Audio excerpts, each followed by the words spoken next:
Ashama harka fuunee hordoftoota chaanala Taaddaluu YouTube akkam jirtu nagaa keessanii anjara rabbitti tolu isinillee baga nagaa taatan akkam turtan akkam saa kana geessan anoo nagaa godha rabbitti tolu nageenya namkee ture simbirallee ajaraatu isiniin jechaati namoonni chaanala kana faana taatan subscribe like gochuun na jajjabeessa namoonni maatii koo turtan immoo isinillee like gochuudhaan yaada keessan komentii jalatti naaf qoodan isiniin jedha akkasin isiniin jedha har'a yaada xiqqoo si waliin dubbachuu barbaadee dhufee yaadni koos akkas jedha yeroo baay'ee anumatu beekaa janneetiyyuu akka beekaa tokkotti of fudhannee lafa kamittuyyuu anumatu beekadha hin janna yoo ta'e tarii lafa tokkotti wallaalaa taanee mul'achuun keenya nuu sababii isaas namni tokko beekadha of hin jedha waan dalagu irratti sirriidha jedheetuma hojjeta garuu dogoggora isaa yookaas immoo badiisaa sana inni ofirratti hin beeku namni isa bukkee jiru immoo tarii irratti beekuu danda'a.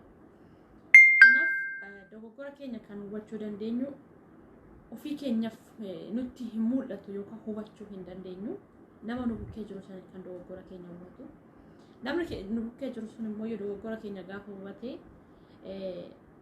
waa tokko nuun jedha yoo ta'e nama sanaaf gurra laannu yookaas immoo iddoon kennuu fi tuffannee kan bira dabarru yoo ta'e maal taana tarii booda deemnee nama duubatti hafuun keenya noolu maaliif beekadha ofiin jenna malee lafatti dogoggoru hin beeknu waan ta'eef eenyumtuyyuu ni dogoggora. Kanaaf dogoggora keenya sana immoo nama waa tokko nutti dubbate sanarraa dirqama iddoo kennineefitiyyuu gatteenye nama sana dhageeffannee tarii yaada nama sanaallee irraa fudhanneeti kaanee sana booddiitti eessattan dogoggore laata dogoggorri kun lafa kamitti ture jennee nuti ofii keenyaaf gaafachuu hin dandeenya. Sa'aatii sanatti garuu maaltu nurraa eegama nama dogoggortee jirtan nuun jedhe sana yaada isaarraa fudhachuu qabna. Maaliif nama nu bukkee jirurraa yaada isaa hin fudhannu yookaan bootaa hin kenninuuf yoo ta'e maal ta'a beekadha inni nuti ofiin jennu lafa kamittuyyuu akka nama beekaa tokkootti kan adeemnu gaafa sana wallaalaa taanee mul'achuu dandeenya jechuudha. Maaliif namni kamiyyuu ni dogoggora isaarraa immoo ni barata sana immoo yaada nama isa bukkee jiru sana dogoggortee jira jedhee nama isa hubachiisuu barbaade sana yoo gadi teenye dhageeffanne yoo yaada isaarraa fudhanne nama sana kabajaadhaan waan inni nuun jedhe sanarraa fuunee dhageeffanneetii tarii badii sun keenyattillee ta'uu danda'a dogoggorus dandeenya dhiisuullee dandeenya isiniin jechuu kooti isa sana immoo booda sammuu keenya gaafachuu qabna lafa kamitti dogoggore kana dogoggorri kee eessa ture jennee yoo sammuu keenya of gaafanne dogoggora sana ni arganna. Badiidhaanis ta'e gaariidhaanis ta'e jechuudha ni hubanna garuu yeroo baay'ee bakka tokkotti namoonni fakkeenyaa fi nam tokko nama isaa gadii haa jennu namni suni yookaan dhaabbataan haa caalu yookiis immoo beekumsuma isinii amma isinii kaase kanaan caaluu danda'a.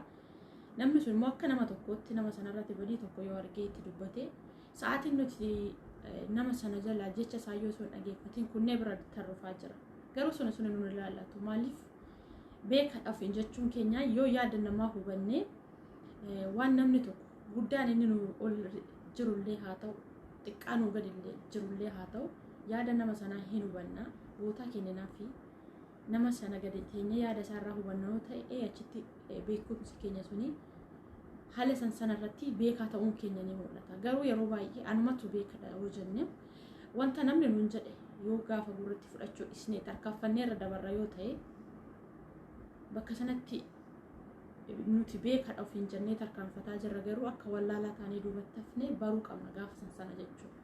Maaliif namni kamiyyuu ni dogoggora isaa akkuma jalqaba isinii kaasee ofirratti beekuu hin danda'u nama isa bukkee jiru dogoggora isaa sanarratti baru. Kanaaf yeroo tokko anumatu beekadha jennee karaa qaxxaamuraadhuma jalqaba kaanii sanarra yoo inni malla ta'e maaliif bakka itti dogoggorre of duuba deebinee gaafa namni nutti himullee nutillee ofii keenya duuba fi fuuldura keenya millachaa hin deemnu yoo ta'e dogoggora keenya sana yoo baruu hin dandeenyu wanta akkasanii immoo duubatti nama hambisaa jedhee yaada akka gama kootti jechuudha. Maaliif yeroo baay'ee nan argaa tarii waan akkanaa kun anallee na qaqqabee beekuu danda'a sa'aatiin anumatu beeka jedhee kutee darbee gaafa takka ture immoo bakka sanatti wanti naaf galee baay'eetu jira jechuudha. Maaliif anumatu beeka jennee karaa qaxxaamuraa kana qabannee tiiniif deemnee yoo ta'e bakka itti dogoggorree baruu hin dandeenyu. Garuu gaafa namni waa tokko dogoggortee jirta waan akkanaa kun sirrii miti nuun jedhu sana gatteenya yaada nama sanaa oduu hubanne dogoggora keenya hin barra gabaabumatti jechuudha. Kanaaf yeroo baay'ee anumatu beekadha jechuun illee sa'aatiitti duubatti nama hambisutu jira. Bakka tokko tokkotti yaada namootallee dhageeffatu gaarummaa qaba. Maaliif namummaa kee jaallatutu yookaan nama waa badii kee hin jibbinetu sitti siiqee badii kee sitti hima jechuudha. Maaliif inni namummaa kee yookaan immoo waan gaarii kee tokko hin jaalanne badii kee sana sitti hin himu, sitti siiqee sitti hin dubbatu. Sirra kutee tara malee gadi taa'ee yookaan sitti deemiitiin waan akkanaa kuni badii kee tureyyuu sirreeffadhu siin hin jedhu. Maaliif nama jaalala namaa qabudha. Kan badii bakka namni itti balleesse nama deebisuu yookaan immoo yaada isatti mul'ate tokko dhufee gara keetti fidee sitti haasa'u nama jaalala kee qabu jechuudha. Kanaaf iyyuu yeroo baay'ee beekadha jennee of ilaaluurraa anis nin dogoggora akka nama kamiittuu jenneetiyyuu isa kanallee duuba keenyatti ni yaadna yoo ta'e of sirreessaa deemna jechuudha. Maaliif namni kamiyyuu akkuma beekaa ta'u dogoggoruun illee waan jiru yoo barree of sirreessaa deemuu hin dandeenya gaafsan jechuudha. Kanaaf kanuma isin waliin dubbachuu dhufee yaadni kuharraa kana fakkaata. Eenyumtiyyuu amma dandeettii ofiititti akkuma amma jalqaba isin kaase beekadha jedha. Bakka ofiisaatii immoo waa tokko irraa hubateetti immoo dabarsee namaaf yoo qoode namni sunis immoo jecha baay'ee keessaa wayi jecha lama sadii keessaa tokko irraa waan gaarii tokko ni hubata. Barumsa waan tokko hin fudhata jedhee yaadachuudha akka gama kootti. Kanaaf akkuma nama jalqaba isin kaase namoonni nu ol jirtan namoonni beekumsaan illee nu caaltan sa'aatiitti nuti waa tokko isin gaafannu dudduuba deebitaniitii nu dhageeffattanii yaada keessan osoo nu qoodanii baay'ee das nama jedhasi. Haala sanaan illee jaalala kan jedhamu yookaas immoo waliin tarkaanfachuu kan jedhamu haala sanaanii. Kanaaf walaa jajjabeessinu harka walaa qabnu isiniin jedha ilmaan Oromoo. Maaliif eenyumtuyyuu qabeenya dhufallee ni darballee nuti birrii fidaa akkas jennee kan fiignu garuu beekumsa yoo waliif dhiisne beekumsi wanti namarraa hin dabarre isa sana. Maaliif beekumsi boru iftaanitti sirrallee darbee namoota biraatti ta'uu danda'a.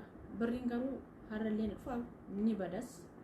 Kanaaf beekumsatu caalaa bakka beekumsa qabnutti wal bukkee dhaabbannee yaada yoo wal jijjiirre sana akka gaarummaa tokko walii oolletti yaaduu dandeenya jechuudha. Maaliif maallaqarra beekumsatu caalaa waan ta'eef namni beekumsa qabu ofirraa hafeellee nama hawaasa isaatiif illee biyya isaatiif illee ta'uu danda'udha jechuudha. Kanaaf akkasiin isiniin jedha. Waan dhageeffattaniif galatoomaa. Like subscribe gochuu hin dagatinaa isiniin jedha ilmaan Oromoo. Akkasuma yaada keessan illee komentii jalatti naaf qoodaa isiniin jedha. Waan dhageeffattaniif galatoomaa. Nagaan naaf turaa. Turtii gaarii.